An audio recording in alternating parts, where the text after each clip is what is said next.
바람의 방향이 바뀌었는데도 돛을 그대로 두는 선장은 배를 전복시킨다라고 합니다. 이 투자도 마찬가지죠.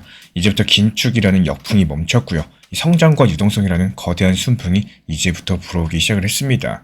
연준이 만들고 있는 이런 거대한 바람 자체가 리플 XRP라는 이 돛을 단 배를 가장 빠르게 밀어 올릴 거고, 이 과거의 관점에 머물지 마세요. 이 바람을 읽고 돛을 펼친 사람들만이 새로운 부의 대륙에 도착할 수가 있다는 거 기억해 주시기 바랍니다. 트럼프 대통령이 차기 연준 의장으로 케빈 헤세드에 대한 지명이 가장 유력하게 거론된다는 소식입니다. 하지만 이 한 줄 뒤에는 통화체제 전체를 갈아엎는 이 거대한 설계가 들어있는 상황인데요.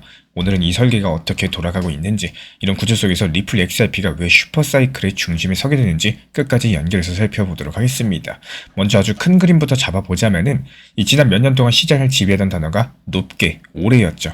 말 그대로 금리는 높게 유지하고 이 상태를 오래 가져간다라는 신호가 반복해서 나왔습니다. 미국 연준에서는요, 이 물가를 잡겠다라는 이유로 금리를 올리고 또다시 올리고 그 다음에 또 높은 금리를 버티겠다라고 했습니다. 이런 과정에서 부동산, 주식, 크립토 시장, 실물 경제 전부가 강력한 압력을 받아온 바가 있었죠. 근데 오늘부터 이 트럼프 대통령이 케빈 헤셋을 선택하는 순간 이 구도가 완전히 바뀔 수 있다라는 거. 표면적인 표현으로는 연준 의장에 대한 인사입니다. 조금만 더 안으로 들어가 보면은 이건 미국 연준의 독립성을 포기하고 또 재정과 통화 정책을 한 덩어리로 묶어가지고 성장과 약달러를 향해서 밀어붙이겠다라는 공식적인 선언입니다. 연준이 경제의 브레이크였던 시대는 끝났고요. 앞으로는 가속 페달 역할을 맡는다라는 의미겠죠. 여기서 세계관을 한번 정리해 보겠습니다. 1980년대 볼커 시대 이후로 미국 통화정책의 기본 공식은 정말 단순했어요. 경기가 과열되면 금리를 올려서 시키고요. 위기가 터지면 금리를 내리고 돈을 풀어주는 이런 단순한 구조였습니다. 이런 틀 안에서 미국 달러는요, 본격적인 안전자산이자 전 세계의 기준 통화로서 기능을 해왔었죠. 하지만 2008년 금융위기 이후부터는 이 구조가 조금씩 일그러지기 시작을 했습니다. QE로 돈을 풀고요. 또 다시 줄이겠다라고 했다가 또 위기가 오면 또 다시 풀고, 연준의 대차 대조표는 줄어들지 않고 계속 커졌다라는 거. 그 사이에 미국의 부채는 눈덩이처럼 불어났었고, 이제는 금리를 올려가지고 물가를 잡는 방식이 더 이상 통하지 않는 지점까지 와 있습니다. 그리고 이런 상황에서 등장한 것이 바로 트럼프 2기 경제팀인 거고, 그 핵심에 케빈 헤셋과 스콧 베센트, 그리고 새로운 미국 SEC 수장인 폴 애킨스가 있습니다. 이 사람들이 하려는 일은 정말 간단해요. 인플레이션만 바라보는 중앙은행 체제를 접고요. 이 성장과 수출 경쟁력을 통해서 통화 정책을 정치권이 직접 쥐겠다라는 방향성입니다. 여기서부터 뉴스가 아니라 구조의 영역인데 왜 이런 선택을 할 수밖에 없었는지, 그리고 이 선택이 달러나 국제 크립토, 그 중에서도 XRP의 어떤 흐름을 만드는지 하나씩 연결해 보도록 하겠습니다. 먼저 케빈 헤셋이라는 인물부터 보겠습니다. 여기서 헤셋은 전통적인 중앙은행 스타일의 인물이 아닙니다. 이 공급 중시 경제학을 믿는 사람인데, 기업의 세금을 낮추고 규제를 풀어주고 또 금리를 낮춰서 투자랑 생산을 끌어올려야지 성장한다라고 보는 쪽입니다. 물가를 잡기 위해서 성장을 희생시키는 이런 선택에는 반대하는 성향이라는 거. 그래서 헤셋이 연준을 맡는 순간 이 시장은 한 가지를 거의 확신하게 될 텐데요. 연준은 지금까지보다 훨씬 더 빠르고 또 훨씬 더 과감하게 금리를 내릴 것이다 라는 기대감입니다. 이 데이터를 보면서 신중하게 움직이는 조직이 아니라요, 정치적인 목표에 맞춰서 방향을 정하고 또 데이터를 끌고 가는 조직으로 바뀐다는 뜻이겠죠. 여기서 달러 이야기가 자연스럽게 연결이 됩니다. 이 트럼프의 공약은 관세 인상과 미국 제조업 부활인데요. 관세를 올리면 수입 물가가 올라가고 일반적으로 물가 상승 압력이 커집니다.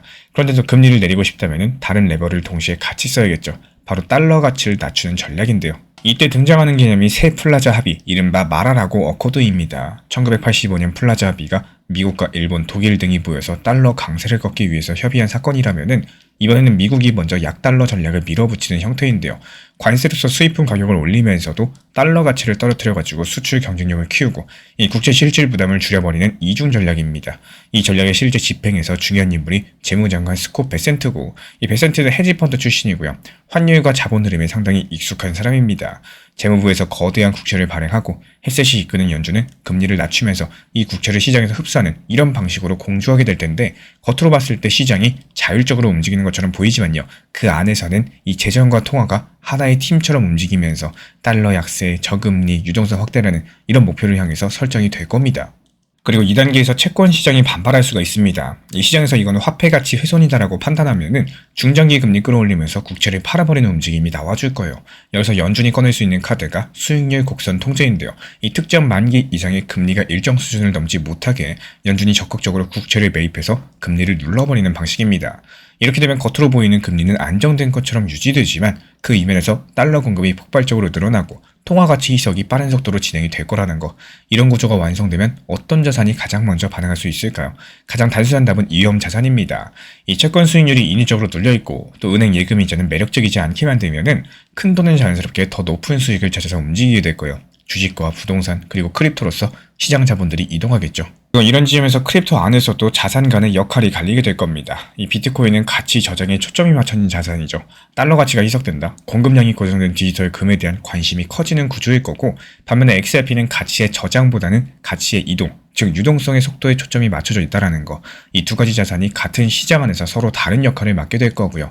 약달러 정책과 유동성 확장은 외환 시장의 변동성을 키워줄 겁니다. 달러랑 엔, 유로, 위안, 원화가 더 크게 출렁이기 시작을 할 거고요. 이때 글로벌 기업과 금융기관들이 가장 민감하게 느끼는 게 환율이 출렁일 때 이 돈을 얼마나 빨리, 얼마나 싸게 옮길 수 있는지 여부입니다. 이 요구를 만족시키는 쪽으로 결제 인프라가 재편이 될 거고, 여기서 리플의 ODL 구조가 등장합니다. 이 기존 스위프트망은 이제 요청을 보내고 중간은행을 거쳐가지고 며칠이 지나서야 결제가 끝났죠. 변동성이 낮을 때는 이 정도들이 이미 큰 문제는 아니었지만요. 환율이 하루에도 크게 오르내리는 환경에서는 이런 지연이 직접적인 비용이 됩니다. 반면에 ODL 같은 경우는 XRP를 브릿지로서 사용하면서 이 몇 초 안에 결제를 마무리합니다. 이런 구조에서 XRP가 단순한 투기 코인이 아니라 변동성이 큰 약달러 시대의 결제 유달률 역할을 맡게 될 거예요. 여기까지가 통화랑 유동성, 이 결제 인프라의 큰 구조입니다. 이제 규제 환경을 살펴보자면은 게리 겐슬러의 퇴장이 크립토 시장에서 하나의 상징적인 사건이에요. 이 그동안 미국 SEC가 규칙을 명확히 정해주기보다는요, 사건이 생길 때마다 소송을 걸어서 판례로서 경계를 정해왔습니다. 이런 방식들이 규제 당국 입장에서는 유연해 보일지 모르더라도 이 산업 입장에서는 불확실성 그 자체였다는 거. 어떤 코인이 증권인지, 어떤 구조가 합법인지 이 기준이 선명하지가 않았습니다. 이제 자리에 앉게 되는 이 폴 애킨스가 자유시장주의에 가까운 인물이죠. 과거부터 과도한 규제가 혁신을 막는다라고 비판해왔던 사람입니다. 이런 사람이 SEC를 이끌게 되면은 그 방향성은 자연스럽게 바뀐다라는 거. 이 징벌적인 소송보다는 명확한 가이드라인을 발표를 해가지고 어떤 조건을 만족하면 합법적인 디지털 자산으로 인정받을 수 있는지 기준을 제시하는 쪽으로 가게 됩니다. 그리고 이런 과정에서 리플과 XRP의 위치가 정리됩니다. 오랫동안 XRP를 둘러싼 소송은 시장 심리에 큰 부담이었죠. 하지만 소송이 마무리되고 규제 당국이 XRP를 명확한 조건 아래에서 허용하는 구조를 만든다? 그렇다면 기관 입장에서 상황이 완전히 바뀌게 될 거예요. 지금까지는 소송 중인 코인이었다면은 그 이후에는 법적 지위가 정리된 결제 인프라용 디지털 자산으로 인식이 바뀌겠죠. 여기에 미국 재무부의 스테이블코인 전략이 붙습니다. 이 스콧 베센트 측에서는요, 스테이블코인을 달러의 새로운 결제 레일로서 정의를 합니다. 이 중앙은행이 소매용 CBDC를 만들어서 국민의 계좌를 직접 관리하는 구조 자체가 프라이버시, 이 정치적인 악용 우려 때문에 거부감을 부르는데요. 그래서 미국은 다른 길을 선택하게 되는 거고, 민간 기업이 발행하는 스테이블코인, 하지만 강력한 규제 틀 안에 들어와 있는 형태를 선택하게 될 거예요. 그리고 리플의 RLUSD는 이 지점에서 상당히 중요한 퍼즐이 됩니다. RLUSD가 달러에 연동된 스테이블 코인이지만 이 리플 레저 위에서 돌아가고요. 규제 준수랑 준비금 투명성을 전제로서 설계가 되겠죠. 이 기관적인 입장에서 규제 틀 안에 있고 준비금이 검증되면서 대형 커스터디 은행이 보관을 맡는 이런 스테이블 코인이라면 안심하고 사용이 가능합니다. 이렇게 RLUSD가 커지면은 리플 레저 위에서 움직이는 달러 규모가 커지게 되고 그만큼 브릿지 역할을 하는 XRP의 필요량 그리고 트랜잭션 수요가 같이 늘어나겠죠. 여기에 ETF가 마지막 잔금 해제 장치처럼 붙게 됩니다. 이 비트코인 현물 ETF가 승인되고 나서 기관 자금들이 한 방에 들어오는 경로가 열렸고요. 이때 시장은 두 가지를 확인했습니다. 한 개는 규제가 마련되면은 기관 자금은 생각보다 훨씬 더 빠르게 들어온다는 거. 또 다른 하나는 ETF 승인 자체가 끝이 아니라 시작점이라는 점입니다. XRP 현물 ETF 역시도 같은 길을 걷게 될 거예요. 규제 리스크가 정리가 되고 스테이블코인 인프라가 깔리고 RLUSD 같은 실제 사용 구조가 돌아가기 시작하는 시점, 이때 ETF가 열리면은 이때부터 구조 자체가 가격을 밀어 올리기 시작을 할 겁니다. 매달 들어오는 ETF 자금, 네트워크 위에서 증가하는 트랜잭션, 늘어나는 RLUSD 유통량, 그리고 XRP 소각량의 누적이 한 가지 방향으로 쌓이게 되겠죠. 이런 모든 것들을 한 줄로 정리해보자면요. 트럼프랑 헤셋, 베센트, 애킨스가 만드는 것들은 약달러, 저금리, 민간 스테이블코인 중심의 디지털 달러 체제입니다. 이 체제에서 필요한 것은 딱 세 가지예요. 먼저 통화 가치가 희석된다고 하더라도 이 버팀목이 되어줄 가치 저장 자산입니다. 비트코인이 이런 역할을 맡게 될 거고 국경을 넘나드는 이 거대한 유동성을 빠르고 싸게 옮겨줄 결제 네트워크가 중요하겠죠. 여기서 리플렛과 XRP가 등장을 합니다. 이 기존 은행 시스템과 새로운 디지털 결제망을 연결해줄 규제 친화적인 브릿지인데요. RLUSD 같은 이 스테이블코인이 이런 역할을 하게 될 거고 이런 구조 안에서 XRP의 위치는 상당히 분명해집니다. XRP가 비트코인과 경쟁하는 자산이 아니라요. 이 다른 단계에서 작동하는 자산입니다. 비트코인이 자산의 최종 저장고라면은 XRP는 그 자산을 세계 어느 곳으로든 3초 안에 옮겨주는 파이프가 될 거예요. 이 트럼프식 약달러 전략이 강력해질수록 환율 변동성이 커질수록 이 파이프의 필요성은 더욱더 커지게 될 겁니다. 우리 구독자분들 입장에서도 중요한 질문은요. 이 가격이 얼마까지 갈까 정도가 아닙니다. 이런 바뀌는 구조 속에서 이런 자산이 맡게 되는 역할이 무엇인가, 이런 것들을 먼저 보는 것이 순서일 거고, 역할이 분명하고 그 역할이 새로운 체제에서 필수적이라면은 가격은 시간차를 두고 그 구조를 따라가게 되겠죠. 결국에 지금 일어나고 있는 것들은 단순한 연준 의장 교체가 아니라 이 통화 체제의 방향성 전환이겠습니다. 달러를 더 약하게 만들고 금리를 더 낮게 가져가면서 민간 스테이블코인과 디지털 결제망을 중심으로 새로운 인프라를 구축하는 과정이에요. 이런 과정에서 비트코인이 가치 저장의 축으로, 또 XRP는 유동성 이동의 축으로 자리 잡게 될 거라는 거. 이 케빈 에셋이라는 이름 하나에 모든 답이 들어있는 것은 아니겠지만요. 이런 인사가 만들어낸 금리 경로, 달러 경로, 그리고 규제 경로랑 인프라 경로까지 한꺼번에 겹쳐봤을 때 XRP를 포함한 디지털 자산 시장이 어떤 구조로 움직일지 대략적인 윤곽이 나온다는 거겠죠. 그렇기 때문에 우리 구독자분들께서는요, 이 단기 변동성에 휘둘리시기보다는 네 가지를 기준으로 생각을 정리할 필요가 있겠습니다. 금리가 내려갈수록 유동성은 어디로 흐를지 보시고, 달러가 약해질수록 어떤 네트워크가 선택받을지를 보셔야 돼요. 규제 불확실성이 사라질수록 어떤 코인이 기관의 장부에 올라갈 수 있을지를 보셔야 됩니다. 그리고 실제 사용이 늘어날수록 수수료랑 소각 구조를 가진 토큰의 가치가 어떻게 될까를 보셔야 돼요. 이 네 가지 질문에 대한 답이 자연스럽게 XRP로 이어지게 된다면 그때는 가격이 아니라 구조를 보고 포지션을 잡으셔야 되는 구간이라는 거. 오늘은 그 구조가 본격적으로 움직이기 시작한 첫날이고요. 이런 흐름들 미리 이해하시고 준비하시는 분들만이 다음 슈퍼사이클에서 다른 결과를 받게 되실 겁니다. 이 투자 시장이 결국에 내가 얼마나 예상 가능한 실수를 줄이느냐 싸움입니다. 사실 우리가 시장에서 반복적으로 힘들어하는 순간들을 가만히 들여다보면요. 정말로 거창한 이유 때문이 아니라 대부분 너무 익숙하고 너무 흔한 실수들 때문입니다. 예를 들어가지고 조금만 더 오를 것 같아서 못 팔았고, 조금 더 떨어질 것 같아서 못 샀고, 이런 패턴들이 반복되면서 마음이 흔들리고요. 그 흔들림이 원칙을 무너뜨리고 무너지는 원칙이 다시 손실로 이어지는 흐름이 이어진다는, 이 투자에서 가장 무서운 패배는 예상 못한 충격이 아니라 예상 가능한 실수를 또 반복하는 겁니다. 단기 고점에서 팔아야 되는 걸 알면서도 이 욕심 때문에 팔지 못하고, 단기 저점에서 조금씩 담아야 된다는 걸 알면서도 두려움 때문에 움직이지 못하고, 이런 반복적인 감정 싸움들이 내 계좌를 갉아먹는 가장 큰 원인이 될 거예요.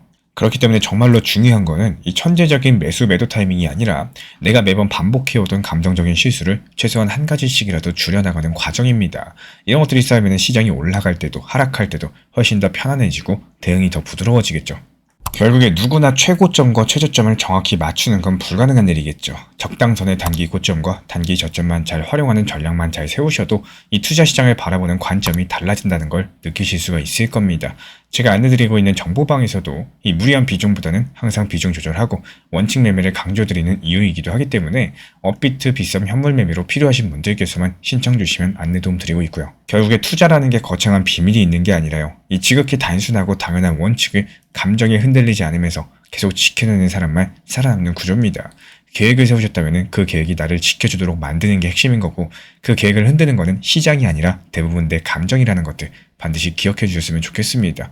결국에 시장을 이기는 거는 특별한 능력이 아니라요. 예상 가능한 실수를 줄여가는 꾸준함이겠죠. 대부분의 손실은 지식이 부족해서 나오는 게 아닙니다. 기준 없이 감정대로 움직이는 그런 순간에서 발생합니다. 예를 들어가지고 단기 반등이 나왔다고 해서 충동적으로 따라붙거나 조정이 왔다고 해서 무서워서 손절하는 이런 행동들이 반복되면 결국 계좌는 계속 깎일 수밖에 없다는 거. 그래서 저는 시장을 볼 때 필요한 기준표랑 타점 요약본을 따로 만들어 드리고 있습니다. 필요하신 분들은 현재 보이는 번호로 문자 신청 주시면 도움 드릴 거고요. 이 기준표는 누가 봐도 흔들리지 않도록 만들어진 실전용 자료입니다.